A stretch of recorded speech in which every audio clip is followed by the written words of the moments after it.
There comes a point that I like to call the 4 a.m. great equalizer.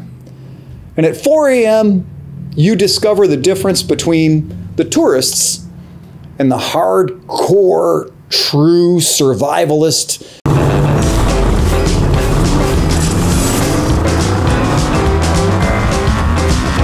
All right, guys, back to another Moto Stories with Unkie Phil. So, it's one of these things that I'm not a high income kind of guy, not by a long shot. I wasn't born into it. I do not have a big bank account. Don't let this very high-end ensemble fool you.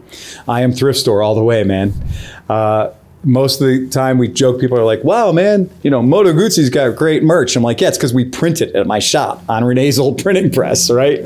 Like, we've had to make our own stuff. Like, we've had to make our own cool because nobody else made it for us. So, you know, one of the fun things, though, is as a motorcycle shop, as a guy that deals in motorbikes, you're going to get some opportunities to go training. You're going to get to go do some training. And you're going to maybe get to go see when they introduce some new bikes, right? And maybe you're going to get to go see when they have a dealer meeting somewhere and they joke about, you know, the bigger the smile, the sharper the knife. And they're going to bring you out to this place in Palm Springs in the middle of nowhere, this awesome boutique salon spa hotel that is still in off season. So it's about 147 degrees. And they're going to bring out a bunch of Aprilia motorcycles and a bunch of Piaggio product and Moto Guzzi's and stuff. And they're going to bring you out there to this place where your rental car's wipers are melting on the windshield as you've driven from the hotel out to Palm Springs. It's really, really hot there. And because that season doesn't become marketable until like October or so. So when it's late August or September, nobody wants to spend money to be in Palm Springs. You got to go up a freaking cable car to the top of a mountain before you'll stop just sweating your entire guts out. And when it's 125 degrees out, you don't want to ride motorcycles, man. It is the furthest thing from what you want to do. But that's when it was cheap. That's when the time was right for this manufacturer to say, let's get our best dealers in America together, bring them out and lean on them for that order. Let's work them a little harder. So when we tell them they got to take 150 bikes next year, well, at least they can chew on a delicious steak while we're sticking it to them, you know? And that's not uncommon in the motorcycle industry. I've been to these meetings for, well, just about every brand I've ever worked with. And I've been there as a dealer, and I've been there as a representative, and I've been there to speak, and I've kind of been there to just drink their liquor for nothing better, honestly. They do tend to ply the group with liquor, hard. And it's fun because you go out to these things and you see your friends, right? Because invariably, if you're into a weird enough cult, I don't care if you're into decoy ducks, you may run into people that are like, you both started being like, I like decoy ducks. It's a weird thing. But then sooner or later, you're going to have a decoy duck shop, and your buddy from San Diego, he's going to have a decoy duck shop too. And you're going to see each other at the decoy duck convention. If you don't think that's true, type in PT Cruiser convention. People meet up for that stuff. And the only thing you can buy for a PT Cruiser is like JC Whitney stuff.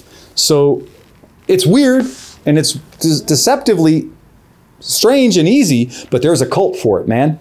And we were there, man. I was there when it happened. And we went out Palm Springs, again, so hot. And they're like, oh, you know, we have to valet your cars because we're a fancy place. And then you realize you get out of the car and you got all your crap you brought with you because you're going to be riding bikes. You got your helmet. You got all the weird stuff you're going to have for, you know, 4 or 5 days in Palm Springs. And they're going to valet, which means they're going to leave you standing out in the parking lot for several minutes on your own until they figure out where you're going to go. And we realized at that moment when we got out of the car that it was 40 or 50 degrees hotter than it was when we got to the airport and rented that car. And we were like, this is going to be a weird week, man. I hope they've got a really, really big pool. Well, it turns out they had a lazy river. And a lazy river and, you know, the waterfall and all the stuff. And like, you know, water out there lasts about 1 second before it just evaporates. All I can imagine is the thousands of gallons of water that was evaporating every day as they tried to keep a lazy river running in the middle of Palm Springs, right? Just the wastefulness of the whole thing. I mean, people in parts of the world that don't have enough water to live, and we're just spraying it around Palm Springs, where like the second it hits the air, it just goes away, right? And so here we are. But again, adventures run on all sorts of whiskey, right? And this was that time. The second we got there, it was just go down to the bar. I'm gonna buy the whole place a shot. Let's do it. The bar is sponsored by whoever. The bar is sponsored by this financial flooring company that's going to loan you hundreds of thousands of dollars to make bad decisions on motorcycles you probably won't be able to pay for before they become non-current. They're still showing up at your shop and they've already been discounted. Good luck making 14% profit margin, pal. That's the business you signed up for. Do you want to be a millionaire? Start with $2 million. I'll show you how to end up with $1 million real quick. It's called the motorcycle industry. That's the way it works. You're going to lose money and you're going to lose money really fast. Why? Because it's a passion. And as long as people have a passion, there is a future ex-millionaire around every corner for these distributors. But in the meanwhile, they got to move a lot of stuff from their warehouse to your warehouse. And that's called a win where they come from. Now, we're down there and we're having a few cocktails and we're in the lazy river and it's all cool. And then I realized that they were talking about us. They were saying, oh yeah, well, those guys over there, they're an Aprilia dealer. And they're a Moto Guzzi dealer. And they got some Vespas too. So we're going to respect those people. Oh, but those guys over there with the tattoos and the bad decisions and not as many teeth that they're supposed to have, those are the scooter-only dealers. You'll notice them because they have literally a foam of beer cans floating around them in the lazy river. And it's absolutely true that we do cut a wide swath of the, well, zoo-like group. We're hairier than we should be. We're more tattooed than we should be. We're louder than we should be because we come from that punk rock culture. That's where we come from. And meanwhile, we're sharing the same resort with people who are from the Pinky in the Air culture, from the people who have Moto Guzzis and Aprilia to complement their Ducatis and their Ferraris and all the other things that end in vowels. Well, we're not. We're the great unwashed. And what this led to is what I can only call one of the greatest expositions of inequality of wealth that I have ever seen in my life. Because we went down there, and that particular year, my friends who happen to be motor scooter dealers, but are also of the same punk rock background that I am, were being heralded for being fantastic dealers and having their thumb on the pulse of where America was going. And they flew Jay Leno to us in a jet. And they gave us Jay Leno. And he said, yeah, you know, I wouldn't even take any money. I just like the bikes. You know, I'm an Italian guy, so I like the Italian stuff. And, you know, I wouldn't even take paycheck. I don't even want any money. You know, I just came out here because I love you guys and I like the Italian bikes. Well, he didn't take a check, but he probably took 6 or 7 or 8 Aprilia motorcycles to give to his friends.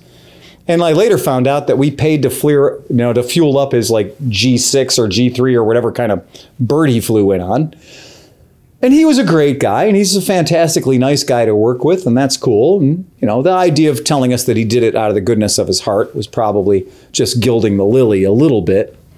But there comes a point that I like to call the 4 a.m. great equalizer. And at 4 a.m., you discover the difference between the tourists and the hardcore, true survivalist enthusiast. That's where we find bikers doing biker shit. That's where we find people having a good time better than you've ever had a good time before. A good time so good somebody might get hurt. When you're sharing a hot tub with raccoons and you're feeding raccoons from your hand, that's a good time. When the hotel staff comes down and says, folks, I'm not telling you you have to get out of the hot tub, but at 5 a.m. we backflush it and you don't want to be here for that. You're having a good time. And we decided at about 6 a.m. when we saw the hint of the sun coming up over the mountain range that we were going to do something we'd heard about, didn't think was possible. We took every inner tube in that entire lazy river and we found a pinch point and we shut down the entire lazy river. It took us hundreds of inner tubes and gallons of alcohol, but we did it. We teamed up, we got together, we were a group of bikers with a purpose. And we eventually, the 5 or 6 of us that were left standing, before the sun actually came up, we took every single inner tube that resort had, And we took them to the very farthest reaches that lazy river had gone. And we made sure there wasn't a single inner tube for any patron of the establishment to use, that they were all on the back 40, clogging up an entire $1 million lazy river.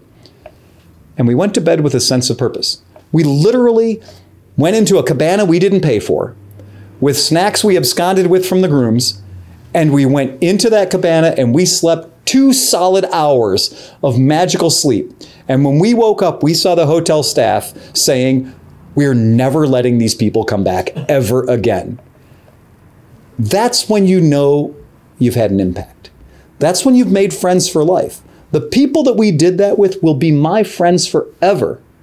And we got a chuckle out of Jay Leno.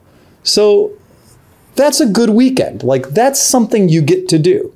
I'm not saying you're going to get to do that where you work. But if you own a motorcycle dealership, that opportunity might present itself. So that's it. That's a Moto Story with Unkie Phil. If you like weird crap like that, we have a podcast where we sit around in a circle and drink other people's expensive drinks and give our really uneducated review of them. This one tastes like it was on a boat. So that happens. That really happened. I'm not making that up. That's for real. Or we burn things, and we talk about some stuff that's motorcycle related. We talk about some stuff that's just life related.